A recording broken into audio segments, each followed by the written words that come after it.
Bonjour mes amis, on va continuer avec le premier chapitre de Michelet. Je ne sais pas si on aura l'occasion et le temps de le terminer, mais on va y aller. Chochmot bachutz taruna. Chochmot c'est au pluriel, mais comme les verbes au singulier le prouvent, donc on va traduire par un singulier. La sagesse en dehors, tarona, elle va crier, elle va déclamer. Barechovot, dans les rues, titen kola, elle va élever la voix. Berosh homiyot tikra. Donc ici, c'est par rapport au bruit, et Roche, c'est le sommet. Donc on va traduire, au point les plus bruyants, Tikra, elle va appeler, Bepitre Shearim, et à l'entrée des portes, Ba'ir dans la ville, Amare Hatomer, et ben elle va prononcer ses discours. Ad Matai, et qu'est-ce qu'elle dit cette sagesse? Elle s'adresse donc aux gens simples, aux moqueurs et les trois catégories dont parle ici le gras. Donc je rappelle qu'il y en a trois, les simples, les moqueurs et les insensés. Ad matai petaim te'ehevu rik. Jusqu'à quand vous les simples te'ehevu peti, vous aimerez la sottise. Veletim latson chamdulahem. Et les moqueurs, ils se plaisent lahem, ils se plairont la tzon dans la moquerie. Ursilim et les insensés, isne udaat, ils haïront le savoir, la science. Tashuvu les tocharti. Revenez, tournez-vous les tocharti vers ma réprimande. Hine abia lachem, voici que je vais répandre sur vous, ruchi, mon esprit, odia devarai etrem, et je vous ferai savoir mes paroles. Donc ça dépend si on tend l'oreille à ce que Hachem nous dit ou on préfère rester comme on est.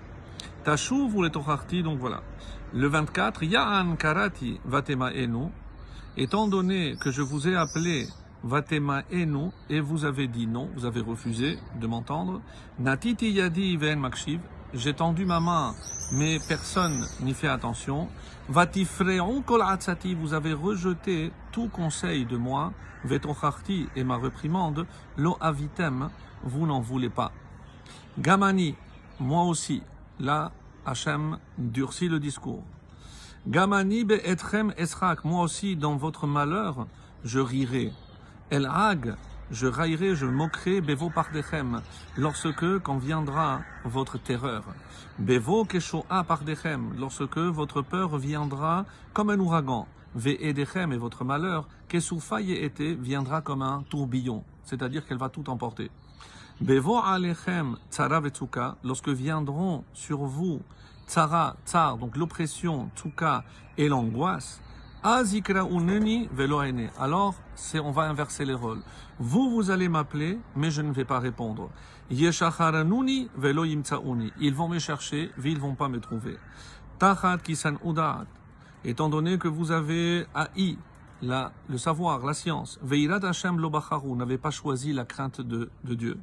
Lo avula atzati, ils n'ont pas voulu de mon conseil. Na'atsu kol tocharti, ils ont repoussé toute réprimande de moi. Veyochelu mi peridarkam, ils vont consommer, ils vont manger du fruit, donc la conséquence de leur acte, de leur conduite d'arkam. Umimo atzotehem isba'u, et ils seront rassasiés de leurs conseils. Et on termine ce chapitre, ki meshuvat petaim tahargem, parce que le refus des simples tahargem, eh ben elle va les entraîner à la fin, va les tuer. Veshalvat kesilim te abedem, et cette indolence des insensés les perdra. Veshomea ali yishkon beta, par contre, celui qui m'écoute, yishkon, vivra, demeurera, bétar en sécurité, comme dit le commentaire dans leur maison, Vesha anan mi pachadraa, et sans redouter raha, et ben sha'anan, il vivra tranquille, mi pachadraa, sans redouter, sans avoir peur du malheur. Donc, dans toute cette fin du premier chapitre, qui est finalement donc une sorte de conclusion, on a compris que l'idée maîtresse qui parcourt tout ce premier chapitre, c'est si quelqu'un refuse d'écouter les paroles de Dieu, eh ben, qu'il s'attende malheureusement aux conséquences de ses actes, c'est-à-dire le malheur. Pas que Hachem envoie le malheur. C'est pour ça que le terme ici utilisé, mi peri d'arkam, du fruit de leur conduite. C'est-à-dire que tout ce que l'homme fait sur terre a des conséquences. Et donc, on ne peut pas après imputer lorsque quelque chose ne va pas comme ça devrait aller à Kadosh Baruch Hu. Si nous-mêmes, on n'a pas tendu cette oreille. Et c'est pour ça que dans l'explication, par rapport au simple, c'est celui qui se laisse aller à ses désirs, son yetzer. C'est comme ça qu'explique le Gra. Les moqueurs, ils préfèrent se consacrer à des choses vaines, les paroles vaines, tous les plaisirs éphémères. Donc ça, c'est les moqueurs qui vont tourner en dérision d'ailleurs toute parole de sagesse. Et les kessilim, les insensés, c'est-à-dire que quelque part, ils ont compris l'importance de la Torah, mais pour eux, ils veulent une Torah sans effort, sans qu'ils aient à sacrifier quoi que ce soit. Ça, c'est impossible. Et pour terminer sur une question très belle, pourquoi le mot sagesse est au pluriel, la sagesse? Alors, il y a une très belle explication, on dit parce que la Torah, elle est composée de 4 sagesses, c'est-à-dire chutz, à l'extérieur, c'est le pshat, c'est le sens simple. Rechovot, les rues, c'est donc, on approche un peu plus, c'est remez, et c'est l'allusion. Rosh homiyot, c'est les points, c'est le drash, les points bruyants, et Pitret Eshaim Ba'ir, c'est le sod. Donc voilà pour tous les secrets de la Torah. Qu'on prête toujours une bonne oreille. Amen Ken Yiratzon.